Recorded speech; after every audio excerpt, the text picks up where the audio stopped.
25 ஆண்டுகள்ல 30, 35 சம்பவங்கள் நடந்திருக்கு. 35 சம்பவங்கள்ல ஒரு சில சம்பவங்கள மட்டும் நீங்க தொடர்புபடுத்தி பார்த்தீங்கன்னா, எலக்ஷனுக்கும் அதுக்கும் தொடர்பு இருக்க மாரியே இருக்கும். இந்த தீவிரவாதிகள்லாம் வந்து பிஜேபிக்கு ஆதரவாவே செயல்படுவாங்களா?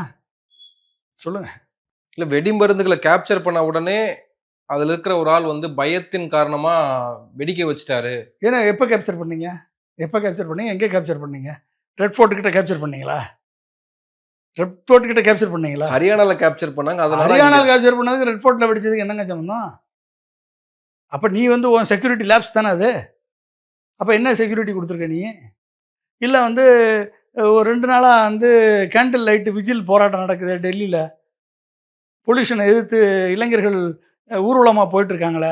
இந்தியா கேட்ல பயங்கரமான கூட்டம் நடந்துச்சே! இப்ப அவங்கள மிரட்டுறதுக்காக இந்த குண்டு வெடிப்பு நடந்துச்சா? இனிமேல் கூட்டம் கூடுனா குண்டு வெடிச்சிரும்னு சொல்லி, இனிமே யாரும் கூட்டம் கூடக்கூடாதுன்றதுக்காக குண்டு வெடிப்பு நடந்துச்சா? இந்த கேள்வி வருமா இல்லையா?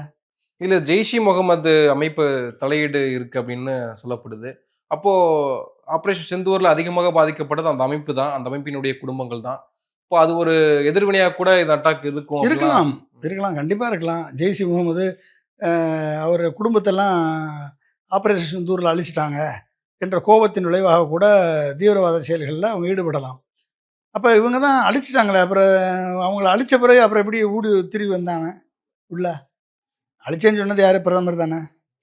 இனிமேல் டெரரிஸ்ட் உள்ளே வர முடியாதுன்னு சொன்னது யாரு? உள்துறை அமைச்சர் தானே! டிஃபென்ஸ் மினிஸ்டர் தானே! இப்ப 3 பேரும் ரிசைன் பண்ணணுமா இல்லையா இப்ப? இப்ப நடந்துச்சுல்ல அது. இப்ப என்ன பண்ணியிருக்கணும்? இவரு பாட்டுல பூட்டான் போயிட்டாரு. இவங்க 2 பேரும் உட்காந்து பேசிட்டு இருக்காங்க. ஆக்ஷன் எடுக்கிறேன், என்ஐஏல எடுக்கிறேன், யுஏபிஏல போடுறேன்ட்டு போட்டுட்டு இருக்காங்க. செத்தவன் செத்தவன் தான். அவனுக்கு எந்த பலனும் கிடையாது. இங்க 41 பேர் செத்து கைலாத்துக்கு போய் 20,00,000 வாங்கிட்டு, அவர் நல்லவர் தான் சொல்லிட்டு போனாங்கல்ல நம்ம ஊர்ல, அது மாரி. 120 பேர் செத்த பிறகு அ ஹத்ரஸ்ல நடந்த போலே பாபா வந்து எந்த விதமான குற்றமற்றவர். செத்தவன் 120 பேர் செத்தவன் போன வழியில செத்து போயிட்டான். அவனுக்கு இவனுக்கும் சம்மந்தம் இல்லைன்னு சொல்லி தீர்ப்பு எழுதுனான்ல இந்தியாவுல. அவ்வளோதான்.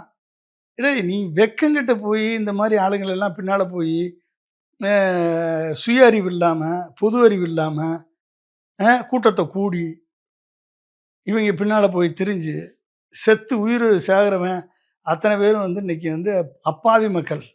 அந்த அப்பாவி மக்கள் வந்து அந்த அப்பாவி மக்களோட உயிருக்கு இங்க விலையே கிடையாது. அமெரிக்காவுல ஒரு சோல்ஜர் இறந்தா, அந்த நாட்டையே வந்து துண்டாடுறான். இங்க அப்பாவி மக்கள் நூற்றுக்கணக்கில இறந்தாலும் இங்க கேள்வி இல்ல, பதில் இல்ல. செத்தவன் செத்தவன் தான். கருமாதியோட முடிஞ்சுச்சு அவன் சோலி.